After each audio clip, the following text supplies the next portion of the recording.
Kada pripremate prezentaciju, uvek imate neki cilj, nešto očekujete. Želite da prenesete poruku, želite da naučite svoju publiku ili da nešto prodate. Uvek imate neki cilj. Prezentacija može imati 6 različitih ciljeva. Da informiše, da nauči, da uveri, da aktivira, da motiviše ili da zabavi. S tim što lideri najčešće koriste uveravanje, informisanje i motivaciju i o ovim ciljevima ćemo ovde najviše govoriti. Informisanje se obično vrši u poslovnim prezentacijama kada želite da informišete klijente ili svoj tim o napretku nekog projekta. Oni ne traže inspiraciju ili motivaciju, već žele jasno objašnjenje statusa projekta, odnosno žele da čuju činjenice. Ova vrsta prezentacije treba da bude kratka, sa dokazima i poentom i treba da bude razumljiva. Ukoliko je prezentacija duga sa velikim brojem informacija, publika je neće razumeti ni zapamtiti. U ovoj vrsti prezentacije komunikacija sa publikom vezana je za činjenice.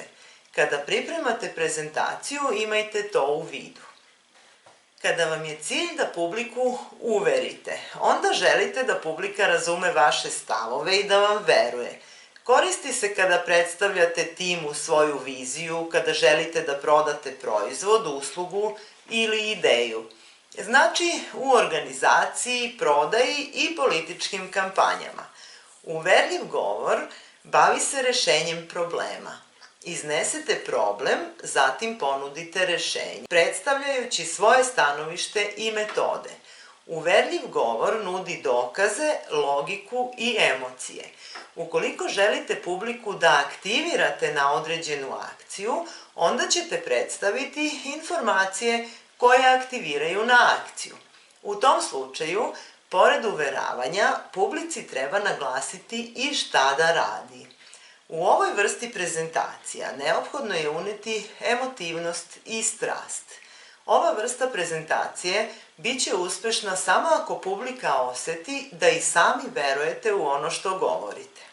Potrebno je koristiti uveravanje kada želite da publiku pokrenete na akciju, da prihvati vašu ideju, da glasa za vas ili da vas podrži u nekom projektu.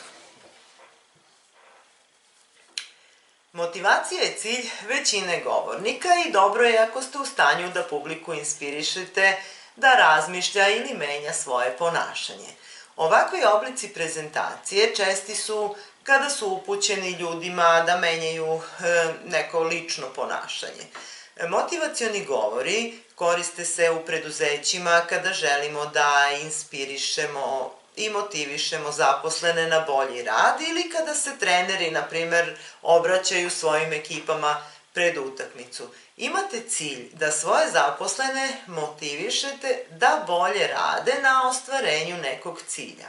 Govori koji motivišu su lični i najčešće se govori o tome šta nas očekuje u budućnosti ako prihvatimo promene.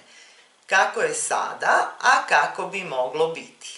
Ovo su najčešći oblici prezentacije koju koriste lideri i njima ćemo se baviti u ovom kursu. Najčešće lider koristi sve ove ciljeve u različitim situacijama. Nekada treba samo informisati, a nekada i motivisati svoj tim.